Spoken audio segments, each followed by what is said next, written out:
Welcome to Ed Fluential Sports, where passion meets precision. As I'm your host, Ed, dive deep into the plays, players, and stories shaping the game. And this is episode 62 of Sports Fanatic Forum. So we're going to get started with the Dynamite recap. Really good go-home show last night for leading into All In. I think Collision is still taking place on Saturday. It's still taking place Saturday. But Dynamite, great show, like I said. Um, had Moxley and Claudio taking on each other in the Continental, whatever it is. I just call it the C3 because I honestly, the Continental Challenge Cup. Yeah, that's what it's called. But they had that match pretty solid. I enjoyed it. I felt like this would have made more sense in the finals, or Moxley versus Kyle O'Reilly would have made more sense in the finals. But I enjoyed this, obviously, random draw, which explains why two guys in a faction can face each other in a tournament. I mean, you obviously could have set it up through a bracket too, but I like the random draw for this tournament. It makes it feel different compared to the other tournaments that AEW and wrestling promotions in general do. So it gives it something different. But yeah, Moxley ended up getting the win, which was that was that was predictable. But Claudio winning, that would have Moxley wouldn't have made the most sense. It's like predictability isn't always bad, and then predictability here wasn't bad. It was just the other Continental Challenge Cup match that took place that it wasn't bad. It was just a result of Nigel McGuinness winning. But why it don't make sense. He had the Young Bucks teaming up with Adam Copeland to take on Don Callis family. I forget what three members of the Don Callis family was in this match because there's hella people in that group. So honestly, it doesn't matter who was in it because the Young Bucks and Adam Copeland end up getting the win anyways in a solid match. Like I said, didn't take notes while watching Dynamite, which I usually do, but just didn't take notes this time watching Dynamite last night. And the Don Callis family gets annoying seeing them all the time because it's always the same. It's always different people, but the group is simply just too big. Like it's way too many people in this group, which I've said multiple times. I know plenty of other people who I talked to have also said that. But I don't know how we get to the split of the Don Callis family with it being so many people. It's like them losing one person doesn't affect them because if they lose one person, there's still like 20 other people in the group. But the important stuff came after the match. Young Bucks and Adam Copeland got the win. Then Christian Cage came down to the ring, berating the Young Bucks, just disrespecting them, saying that how great they are, that they'll always be below him and Adam Copeland. And then I think it was Nick, Christian hit Nick Jackson with a low blow, I think, and then Matt Jackson super kicked him. So Adam Copeland speared Matt Jackson. Adam Copeland didn't want to do it, but Christian started it with the war of words. Him and Nick, yeah, Chris. I think that was Nick Jackson. Yeah, Christian Cage, Nick Jackson got in each other's faces. Then things boiled over, but it was. I like it. I like it from Christian's standpoint. I don't think I get Adam Cole. They're both face tag teams, but somebody got to be the heel here, and it being Christian makes the most sense. It's like this Christian and Edge split after this. We'll see. I'll talk about that in my predictions. I keep calling Edge by mistake, but that's kind of natural. You had the six-woman tag match featuring Persephone and Divine Dominion teaming up to take on Maya World and the Brawling Birds. This was a great trios match. I enjoyed this. Probably the best match on the card. And Maya World and the Brawling Birds had displayed great chemistry. Uh, but this is their first time tagging. They had tagged with a little last time tweaking. But no, the Brawling Birds had displayed great chemistry teaming with whoever when it comes to these six-woman tag matches. So uh, yeah, this was a solid match. I enjoyed it. Persephone ended up hitting Maya World with the TBS title. I forgot where it was, somewhere on the outside of the ring, but she took it, hit Maya World with it, and the heels ended up getting the win. And Persephone and Divine Dominion, which makes sense because Divine Dominion and Mercedes had teamed up not too long ago, and they had took a L versus Willow and the Brawling Birds. So the Brawling Birds, Divine Dominion, and a six-woman tag once again. Obviously, it's going to go the other way with the Divine Dominion's team getting the win, and Persephone end up. I think Persephone pinned Maya World in that match. I think they have a match at All In. I'm not sure. I don't know if that was officially announced, but it's not in one of the matches I have for my predictions. So we'll see. At some point during the show, Mark Davis announced that he was going to be in the Casino Gala Battle Royal. Have no idea where this segment happened at. But like I said in the short that I made this morning, this has been the worst build to the casino. I don't think I made that this morning, but that's besides the point. But this has been the worst build to a casino gauntlet battle royal in AEW history because it's literally only focused on MJF and Andrade. Nobody else matters in this match. And Chris Jericho entered. I don't remember that segment either. Like Chris Jericho was just I don't know what he said. I can't tell you anything he said in his promo, but I know that he's in the casino gauntlet because it was announced. It was like Chris Jericho, Mark Davis, and somebody else. But like I said, the usual build for the casino gauntlets is more than just a number one contenders match for the 1 and 2 spots. That always exists, but it's always like a tag match or a trios match or something building up guys that are in the match. You haven't seen any of this year for that match, so I'm really confused on why I have this match because it's like who if MJF or Andrade doesn't win, who can win it that's actually on the roster? Now, it could be somebody debuting from another company that could win, which that would be a surprise. Obviously, a surprise winner is cool too. But you haven't even marketed any surprises aside from the pre show in the trios something, which I'll get to in my predictions. Um, what else? Oh, Swerve, he beat Jack Perry in the main event of the show. Really good match. Don't know the purpose of it, but Swerve ends up getting the win, so that's cool. The show didn't exceed 2 hours for the first time in forever, so that's a plus. Dynamite is usually like 2 hours, 15 minutes, 2 hours, 20 minutes. But it didn't go past that, so that's a great sign. So I thought this. And then what else did I? Willow and Mercedes, that's been the best feud in AEW. I enjoy what they did. It was short, but they had like a full 22-minute thing on YouTube that dives deeper into their story and history. So that's dope. And am I missing any? Trying to see is that everything on Dynamite before I go into the predictions because I wasn't gonna spend this much time on Dynamite, so I can have more time for the predictions. But I think that's everything. Yeah, yeah. I talked about Nigel McGuinness a little bit. Usually I would Usually I would do the rankings, then ice cold, then the prediction gauntlet. But since the prediction gauntlet is about AEW and Dynamite was the first thing I talked about, I'm gonna hop from Dynamite to the prediction gauntlet and do my AEW All In predictions for this weekend, which is this Sunday on the 30th at like 1 p.m. So you got the Brothers and Divine Dominion fighting for the women's tag titles. The Divine Dominion defending them. They're in the matches building up to this. They're 1-1, if I'm not mistaken, with the two trios matches they've had versus each other. Had great chemistry going against each other, so I like how they're building this. So I'm excited for it. I think it's going to be a great tag match between both teams. But the Divine Dominion haven't lost, and they got to lose at some point. So I see the Brawling Birds getting the win. Also, it allows Divine Dominion, they can go off and do something else because they don't need to get a rematch after they lose. They already technically 1-1 against each other if you count. Obviously, the trios matches happen, so you can't just not count them. And this is the actual match for the tag titles. They just need to have one match, be one and done. Let the Brawling Birds get the win. Alex Windsor in her home country, she'll probably get the pin too. And Lena Cross gonna take the pin. But this could allow Megan Bayne to get out the tag division and be in world title contention in the near future.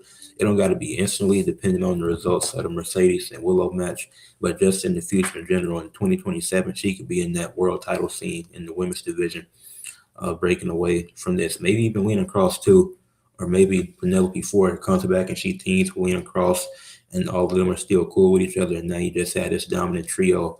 Lena Cross and Penelope Ford are going after tag gold. Meanwhile, Megan Bayne either goes after the world title or the TBS title. So we'll see what they do with that. But the Brawling Birds, I got them winning and becoming the new women's tag team champions. Will should I do? Well, I'll do Osprey and Kenny Omega now because this is the most interesting match. Because and it's not even because of the feud. It's just because it's a lot that can happen. I did have a prediction ready, but I think I'm gonna change it. I did have Will winning at first, but I don't because you have three people in their hometowns having matches, which is Will, his fiance Alex Windsor, and then Nigel McGuinness, who I think is gonna lose. We'll get to that later. So it's a guarantee that they're 1-1 within these hometown matches. I could see 1-2 because I think the Death Riders still play a role in what happens to Will Ospreay.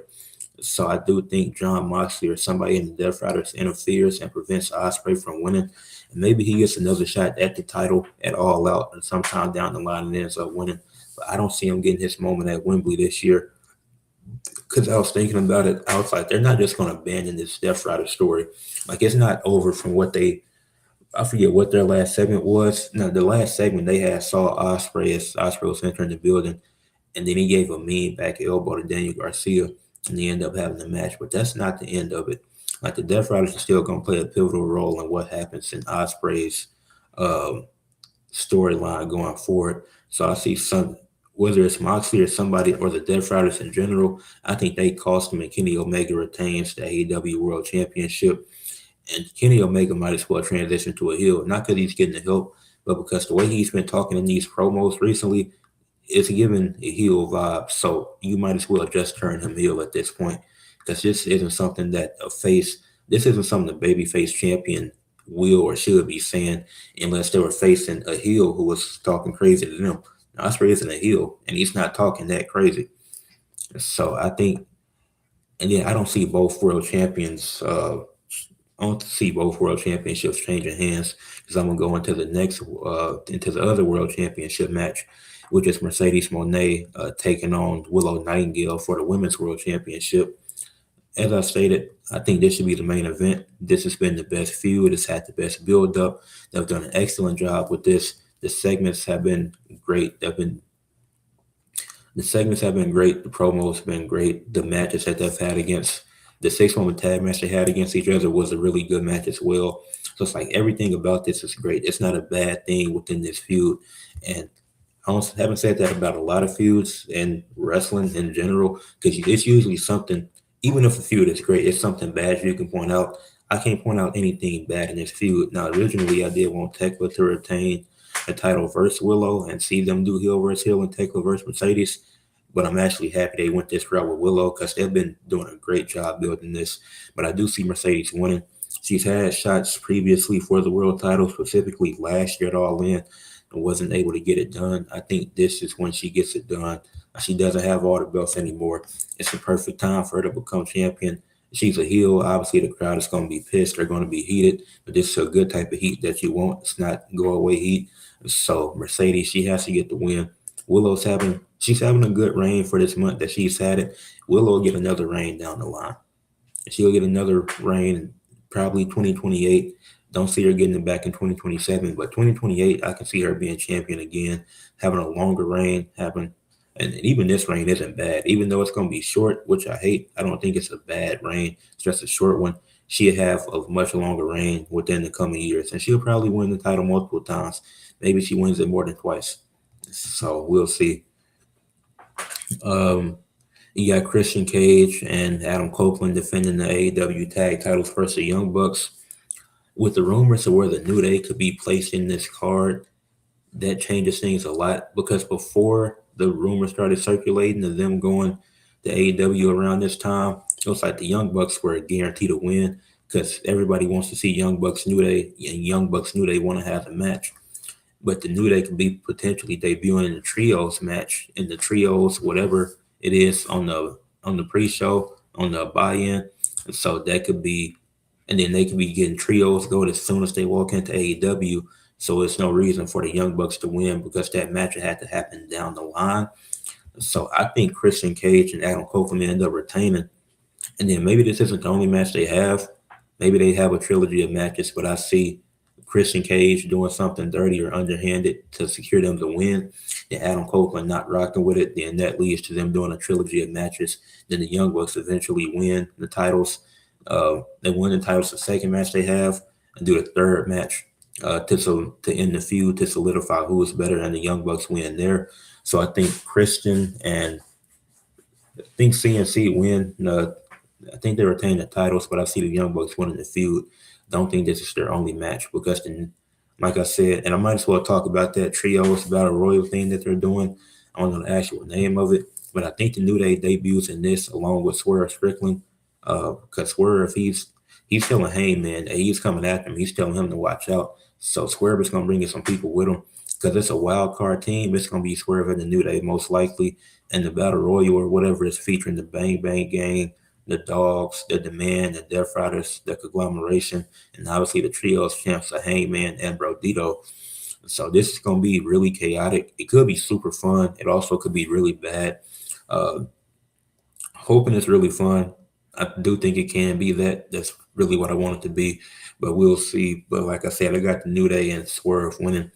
And then if the New Day, obviously, if they debut there and get the win, there's no need for them to go after the trio, go after the tag titles until later down the line.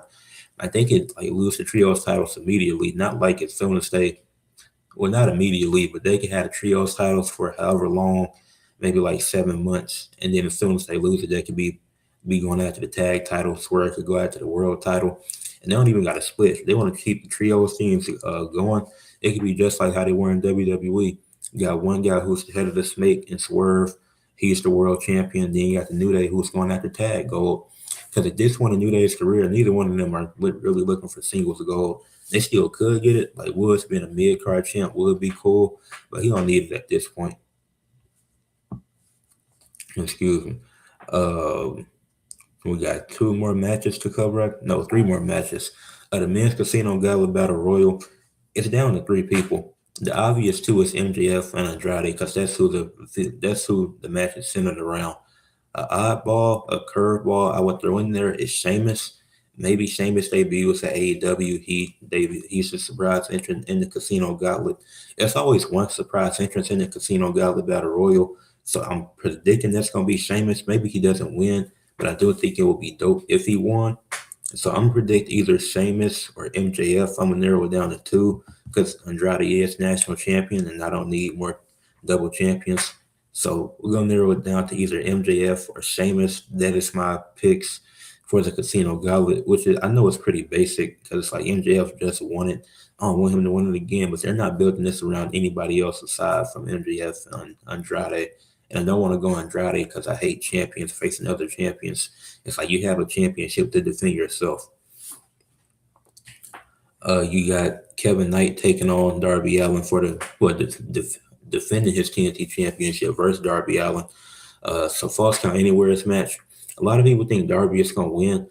I don't think Darby benefits from winning. Darby's the former world champion. He needs to put Kevin Knight over. This benefits Kevin Knight, somebody who's the future of the company. Obviously, Darby's still young. It's not like he's old. You got to be putting hella guys over. But you've been TNT champion twice, have had some of the best TNT feuds in AEW history. You don't need the title again. Kevin Knight should go over here, establish him as one of the main players in AEW. Because what would mean more than beating a former world champion in Darby Allin in his own game, a false count anywhere's match? He's a crazy guy. So he needs that win. And then you got Okada defending the internet. And this is the last match, I think. Yeah, you got Okada defending the international championship versus Kyle Fletcher and Takeshita in a triple threat match. It's two heels, one face. Takeshi's getting the win. Most predictable match on the card. But Takeshi getting the win isn't just because he's the only face. It's also because it drives that tension within the Don Callis family. It's like it's hard to split them, but at least get the important people out of there who don't need it. Because Kyle Fletcher, he can talk for himself. He don't need a manager. Okada, obviously he can use a manager since English isn't his first language, but he can't have a manager that's managing 80 different people. He got to have somebody exclusively for him. So then it drives a wedge between the Don Callis family because neither one of them will be taking home the title to the Don Callis family. So I think it works out perfectly. Works out perfectly if you do that. Takeshi winning just makes the most sense. And then it allows Kyle Fletcher and Okada to move up to the main event scene. So now they're no longer stuck in the mid card. And maybe Okada be the one that stays with Don Callis and Kyle Fletcher a breakaway, which I think that's probably the most realistic route and option that they go with this. Now but that's my predictions for AEW All In. And Tony Khan says that it won't exceed 4 hours, so we'll see. And he's not counting the pre-show, obviously. So the show better end at 5 if it's not exceeding 4 hours. That's when the show better end. And I think Kenny's the main event. So I better see the Death Riders interfering at 4:50. and see the match over at 4:55. But now we can move into the rankings. We got a month left in the MLB season, so I figured this is the perfect time to do this. Because it's been a while since I did a rankings of the top teams in baseball. I did a top 10 previously, but it was a while back. It was way earlier in the season, not super early. I think it was about 50, 60 games into the season. But we see who the top teams are at this point in the season. So, and then the one and two is the 1 and 2 is iffy, but we'll start from the bottom. These are the top 10 teams in the MLB going into the final month of the season. We'll start at 10 and work our way up because 1 and 2, it can be debated either way, and I can see both sides for it. But at number 10, I got the San Diego Padres. The interesting thing about the Padres is they have the worst road away record in within the top 10. And even the other team I considered putting it here, which was the Diamondbacks, also had that same issue of them being both having negative records on both being below 500 on the road. It's like you can't be below 500 on the road going into the playoffs because you have to go on the road at some point during the playoffs. So you're not going to, especially when you're likely going to be a lower seeded team. But was the White Sox are also like that, but the White Sox have a completely different story. But but yeah, I got the Padres at 10. They've still been a great home team. Have a run differential of plus 17, 6-4 in their last 10. So they have been winning games, second in the National League West. They did lose their most recent series to the Pirates, which was rough, but it wasn't like they were. But it wasn't a terrible series. In their losses, they both lost by just one, and then in their one win, they won 3-0. Then Fernando Tatis been having a great season, batting average at 285. Manny Machado's been the leader for this team, leading at home runs at 24 and leading the RBIs at 72. Jackson Merrill still having a great season. So this team is playing well. It's just I don't like them being under 500 away. The same thing can be said for the Chicago White Sox, who I do have at 9. They have a worse road record. That's their 7 games under 500 on the road. Difference between them is the story of the Whites. It's really more about the story of the White Sox and how bad they were the last couple of years, and the fact that they're at 70 wins at this point is really impressive. Have a similar home record to the Padres. Do have a bigger run differential at plus 44, and I've loved their pitching this season. So one of their highlights this season for me has been their pitching. Like they're pitching, like I talked about it a while ago when I was talking about if the uh, White Sox can actually win their division, and they're leading their division at the moment. They're first in the American League Central, but like I said, I've loved their pitching throughout the season. Sean Burke has been the top pitcher on the team, been doing a great job.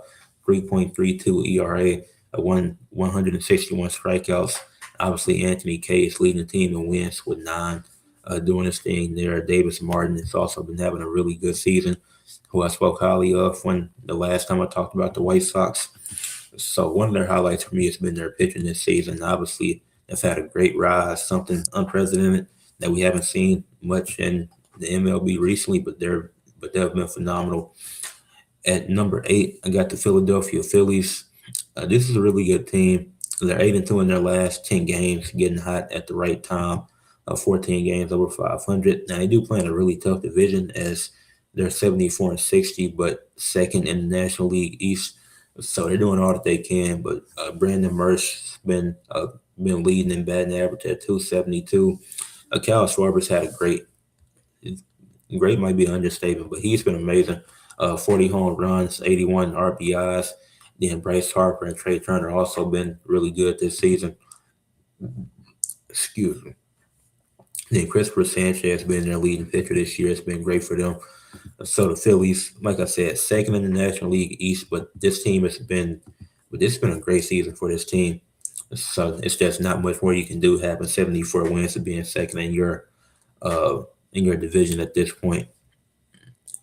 At number 7, Number 7, I got the Boston Red Sox, 73-60 on the season right now. 11 games over 500 on the road, so they can win on the road at a high rate. Now at home, they're only 2 games over 500, but they're still over 500. But one of the more impressive things about them is that it's the 6 teams in the league with a plus 100 run differential or more, and they're one of those 6 teams. So they're plus 101 run differential. They're 7-3 in their last 10 games, and playoff percentage is at a 98%. So they're more than likely, it will probably be impossible for them to miss the playoffs at this year. Number 6, I got the New York Yankees. Another one of those teams who have a plus 100 run differential. Now they did lose their last game, but they're 7-3 in their last game. Have had the best road record out of the teams here at 41-28, so they can win in any environment, and that's going to be important. That's going to be crucial going into the playoffs. They're second in the American League East, but being able to win that consistently on the road is going to take them a long ways, and they could lead to them having a deep playoff run. Like they already have a deep team, especially batting wise with Ben Rice, Chaz Chisholm, the Trent Grissom, and Cody Bellinger. So, and then that's just a name, and those are just their top names. Not even everybody who's putting in work on that team. And then Cam Schitzler has been amazing, been one of the best pitchers in the MLB this season. So the New York Yankees, so they clock in right at number 6. At 5, we got the Chicago Cubs, who are 76-58 on the season right now. They also have a really, they're great at home and on the road. They have a plus 119 run differential. Now, we'll host the Cubs back. They could have been a bit higher, but the last 10 games have a 4-6 in their last 10, just lost games. Still one of the top teams. Can't deny what they've been able to do the entire season. But the last 10 games have been kind of rough for them. I'm gonna speed this up because I don't want to go over time for the ranking segment because I want to talk about the Eagles in about 3 minutes. Number 4, got the Tampa Bay Rays, who they're the third best team record wise, but are one of the teams that don't have a plus 100 point differential. But I still had to put them 4 out of respect because they have been great this season. Um, they're 5-5 in their last 10. Some of these top teams have been struggling and just haven't been great in their last 10 games so recently. But the Rays, they're still a top team. Just the run differential isn't that impressive compared to the other teams. Number 3, got the Atlanta Braves, who are half a game back of the Rays in the overall standings, but they're currently on a 4-game winning streak. They were 1-5 in a 6-game stretch, and then they needed to lock in to get where they're at now. They're first in the National League East, so they weren't giving it up. They locked in, have won 4 straight, been one of the hottest teams in the league. Definitely the hottest team within the top 10 of not the hottest team in the league. As the Cleveland Guardians have won 7 in a row. So the Cleveland Guardians have been, and they did that in their only 2 games over 500.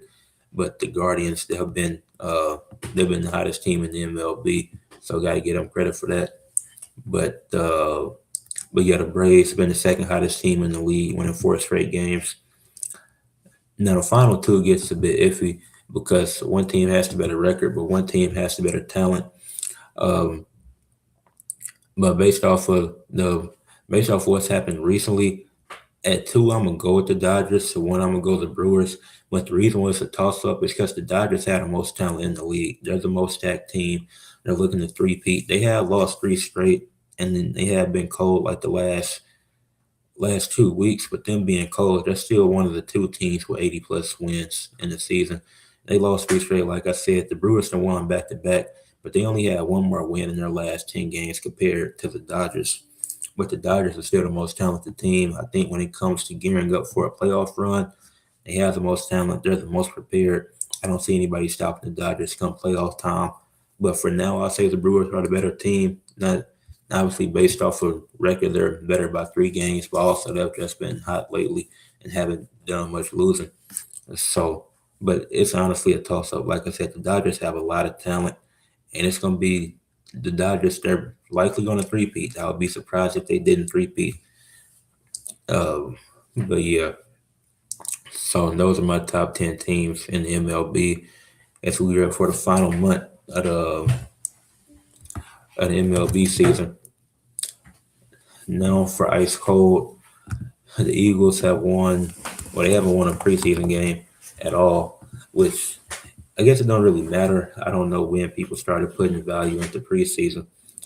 Never really mattered to me. But the Eagles have been cold in preseason, so I'm gonna talk about it. Talk about the games that they've lost so far because they're 0-2 so far. And then they played Bengals tomorrow, which probably be another loss, but it honestly doesn't matter.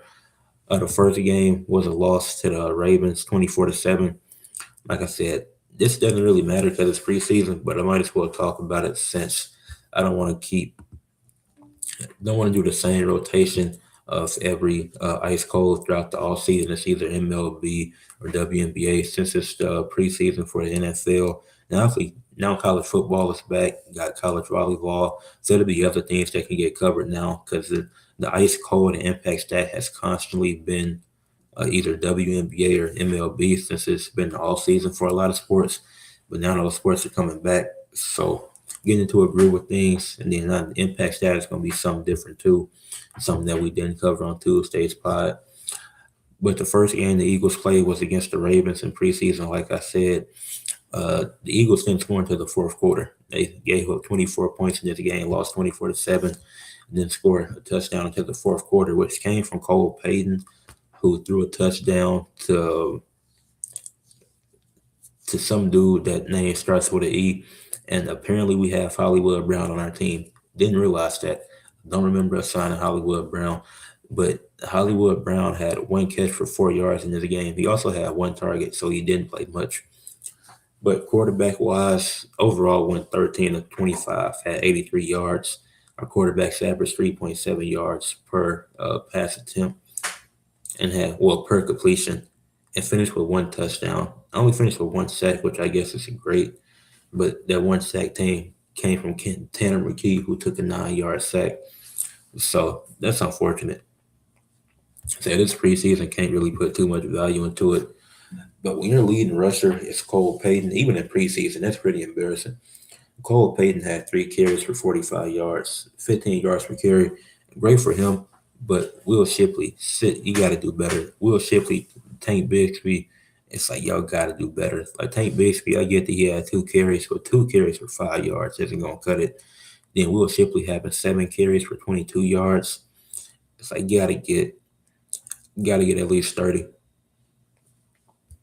But yeah, the Eagles have just been cold in preseason. They haven't done anything terrible, but they haven't done anything good either. Well, I guess the first game was terrible, not scoring for 3 quarters, even in preseason. It's like we're trying to get into a groove of things, but you had 3 guys on the Ravens run for 40 plus yards. And it's like 40 might not seem like a lot, but that ends up then once you add the other yards at the other couple of yards, that ends up totaling to 36 carries for 142 yards and a 3.9 average and 2 touchdowns. That's what the Ravens defense was able to do. That's what the Ravens run game was able to do to our defense in preseason. And then you had the quarterbacks combine for 298 yards in Baltimore. So even in preseason, this isn't a great look. Obviously, it's a bunch of backups playing, but it's like these guys are trying to earn a starting spot or earn a higher spot in the depth chart. And that's going to be impossible to do if y'all are playing like this. At least the second game was a bit better against the Patriots in New England. There was a 24-21 loss.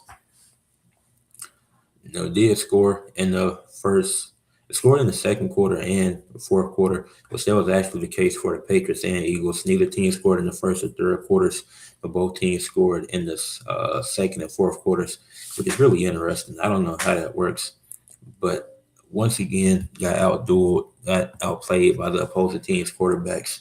As the Patriots, the 2 quarterbacks combined for 21 of 32, 248 yards and 2 touchdowns while taking 4 sacks, but overall had solid games. Meanwhile, for the Eagles, Tanner McKee played really well, played much better compared to that first game. He was 16 to 22 for 173 yards and 2 touchdowns. Only took 1 sack. Will Shipley was also better, had 11 carries for 56 yards, a 5.1 average, and 1 touchdown. And then Cole Payton, he only had 1 pass attempt. But Andy Dalton came in there and stunk it up, going 3 of 10, had 44 yards. But it was like some things actually worked out well for the Eagles in this game. It's like they lost, but they looked a lot better and more comfortable than they did in that first game. Cole Payton had a lost fumble. The Patriots did end up winning. Like I said, it's a bunch of backups playing. Guys are trying to get higher in the depth chart. So, like I said, not gonna put way too much stock into preseason. But Tanner McKee did look solid. He did look better than he did in that first game. So I will give him credit for that.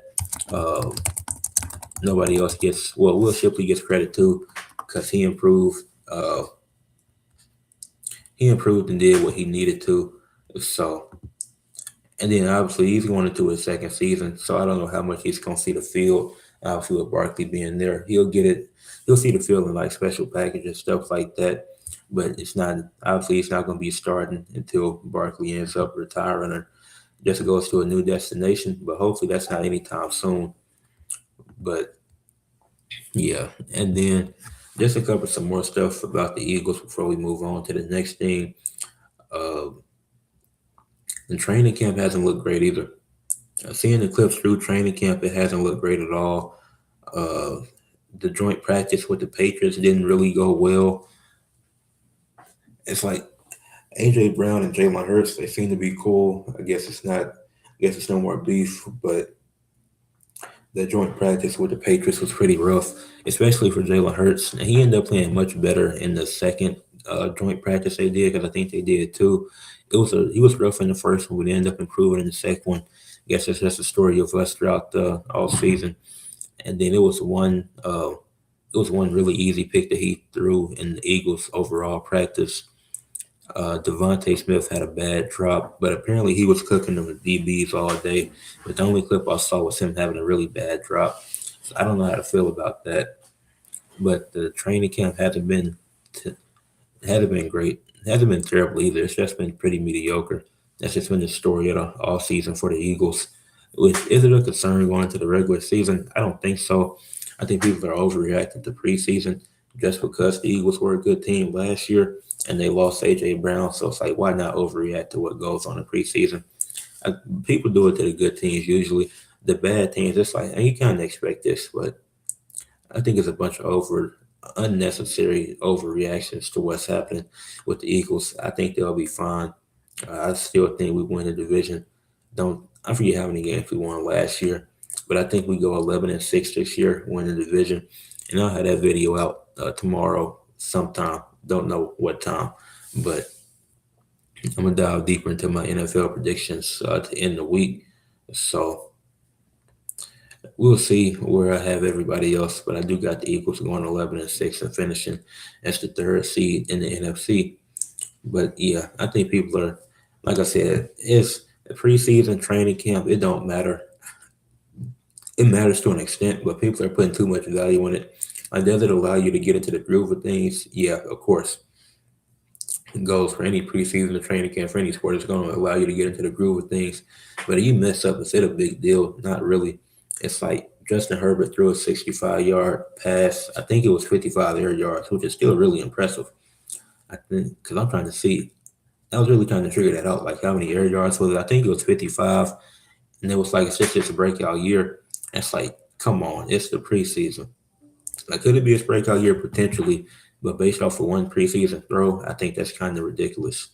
But the Eagles were 0-2 in preseason. Our final preseason game is the Bengals, I think. I'm gonna check that because I think we only played 3 preseason games. If we play 4, I'm gonna be pissed. Okay, we only played 3. So our first game is the 13th. So the first game of the season is officially the 9th then. Because that's a Wednesday, right? Yeah, so our last game is the Bengals. We play tomorrow in Philadelphia. We also haven't had a preseason game at home yet. This is our only preseason home game. So maybe that'll be the reason we win. I would like to see some of our starters play. I would like to see Hurts, Smitty, Saquon play just for the first quarter. Don't want to see nobody get hurt, but I do want to see them play just a little bit the preseason. Obviously, nothing crazy. And like I said, I was going to change it up for impact stat. Just like I said, ice cold impact stat, it was usually a rotation of MLB, WNBA for the for a little minute. Finally able to switch that up with the NFL preseason going on, with soccer stuff starting. And then obviously I do Zips update on Tuesday's edition of the pod where I talk about Akron sports. But I didn't talk about the women's team because didn't come. I just wanted to focus on the men on Tuesday. So then this upcoming Tuesday, I probably focus on both. Spend 5 minutes on the men, so 5 minutes on the women. But now I can use this however long it takes to talk about Akron's women's soccer team finishing with 9 saves in their second win of the season. And they did lose tonight's game, which we're not going to talk about here. But Akron's women's team starts the season 2-0. Now, like I said, they did lose tonight, but I'll talk about that on Tuesday most likely. And also, I haven't even seen what happened. I forgot that they were playing tonight, but it was also on the road. But Akron defeated Southern Indiana. I almost said Illinois. Akron defeated Southern Indiana 2-1 to improve to 2-0 in the season. Southern Indiana had 18 shots in this game. Akron, they had 9, I think. It was 9. Was it 9? Yeah, they had 9 shots, and they weren't. Southern Indiana was super aggressive this game. They only scored 1 goal. Akron ended up scoring 2, but just Akron only getting 2 shots in the first half wasn't great. They weren't able to get 7. They were still outshot by 4, but getting 7 shots in the second half was great because you can't go an entire half with just 2 shots. That's a setup for failure. You're likely going to lose doing that. But Sarah Bauer, our goalkeeper, was fantastic. Only giving up that 1 goal, which I forget what part of the game was that early in the. She only gave up 1 goal, which was at the 66-minute mark of the game. And obviously, the game is 90 minutes. So, yeah, 90 minutes. So, that was it's like mid second half or somewhere around there. But at the 66-minute mark, that was the only goal she gave up. And it was a penalty kick goal, too. And so it was like one of the harder goals to defend. But Sarah Bauer finished that game with 9 saves. So she was doing a great job. Out of 10 potential saves, she had 9 of them. So she had a 90 save percentage and was stopping everything that was coming her way. And just gave up that 1 goal on the penalty kick that they had. But you got to give credit to Sarah Bauer doing her thing. That's a great win for Akron, for the Akron's women's team. This won't take super long, but yeah, like I said, they had shots. Southern Indiana outshot Akron. Akron did have more saves. They had 9 saves to Southern Indiana's 4. Corner kicks were pretty even. Southern Indiana had 6 corner kicks to Akron's 5. All sides also really even. Southern Indiana 2, Akron 1. Fouls also heavily even, which was weird. But Akron had 17, while Southern Indiana had 15. So probably not the stat that you want to have that high of a number in, but that just happened. But Sarah Bauer, she had, like I said, she had 9 saves, only gave up the 1 goal. Merrick Swashabach for Southern Indiana, she gave up 2 goals, did have 4 saves, did play the entire game. Both goalkeepers played the entire game, which is a surprise, but hey, it's just how it plays out sometimes.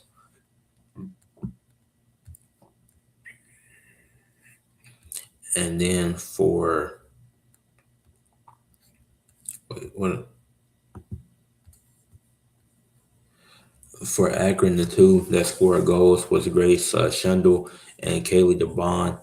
They both scored the 2 goals that Akron had. So shout out to them for putting us on the board and helping us get through this game. And then the 1 goal scorer for Southern Indiana was Emma Schutz, or That's a weird last name, but she had the one go over them. Um, we had 3 assists, and we had 3 assists. They had 0, I think. Yeah, we had 3 assists to their 0. So, but the most important stat was Sarah Bauer having 9 saves in our second win of the season, to start us to help Atkins women's soccer team start the season 2-0. But with that being said, I was not going to drag that any further than what it needs to be. But now we can move on to athletes of the week from August 20th to August 26th. So starting with the NFL, obviously still preseason, so some of this doesn't really matter. But I went with Harrison Mevis. He had made 2 field goals, 4 extra points. Uh, so that resulted in 10 points, and he was accurate, 100% accurate, not missing a field goal or extra point. And the Rams defeated the Saints 34-0. Rams smoked the Saints. Like I said, it's preseason. It don't really matter. The Saints will probably just be a middle of the pack team again. But the Rams got the win. Harrison Mevis looked great. That's one of the, and I don't even think he should start the kicker. But cool. For the WNBA, Wilma Flajay Johnson, she had 23 points, 6 rebounds, 2 assists, 3 steals, while shooting 9 of 19 from the field, a 5 of 10 from three, and a loss to the Dallas Wings. It was a blowout loss, but she looked great. She did her thing. The only thing that I didn't like is that she didn't get to the free throw line much.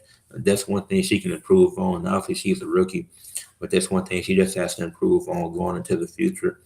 And then in the other game she played this week, she had 20 points, 3 rebounds, 2 assists, 1 block, while shooting 9 of 15 from the field, 1 of 3 from three, and 1 of 2 from the free throw line in a win that came against the Toronto Tempo. Even though the Storm are eliminated from the playoffs, Flajay Johnson is still playing her heart out and has had back-to-back 20-plus point games. So shout out to her. For the MLB, went with Hector Rodriguez, a recent call up from the minor leagues. So he's just played 16 games so far. Um, yeah, he's just played 16 games so far as he was called up from the minor leagues. This is technically his rookie season.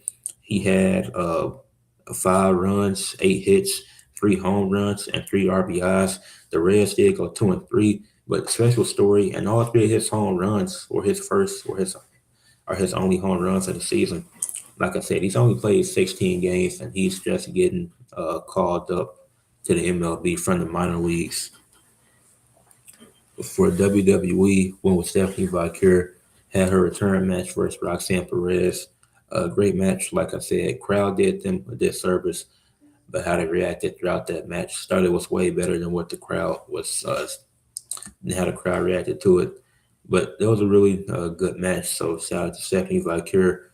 For TNA, when with Leon Slater defeated Cedric Alexander in a steel cage match to become a 2-time X Division champion, to keep his record, which I thought was a stupid stipulation that if he lost, his record of being the second longest reigning X Division champion would never exist. But he exercised option C, which Mike Santana didn't want him to do when he was in TNA as world champion. But now that Mike's gone, Leon don't have to worry about that. So Leon Slater exercised option C, relinquished the X Division championship, and gets to fight Nick Nemeth at Bound for Glory for the TNA World Championship. So I actually like that. Option C is super dope. For AEW, I went with a tie between Mercedes and Willow, just for simply having the best feud in AEW heading into All In.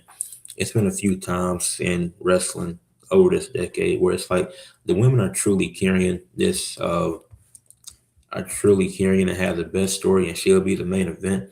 Felt the same way with Naomi and Jade in WWE going into WrestleMania last year. I'm like, this should be the main event. It won't be, but that's how good this feud has been. So shout out to them too. Then for women's college volleyball, won with Olivia Baycott, 15.5 points, 5 digs, 20 total attacks, and 12 kills as Pittsburgh defeats Xavier 3 sets to 0 to start the season. This was last Friday, I think. So Olivia Baycott, one of the best players in the nation, off to a hot start. So that's going to end it for Athletes of the Week. And that's going to end it for the podcast. So make sure you leave a like on the pod, subscribe to the channel if you're new, comment your thoughts, and share for others to see. And my NFL predictions will be out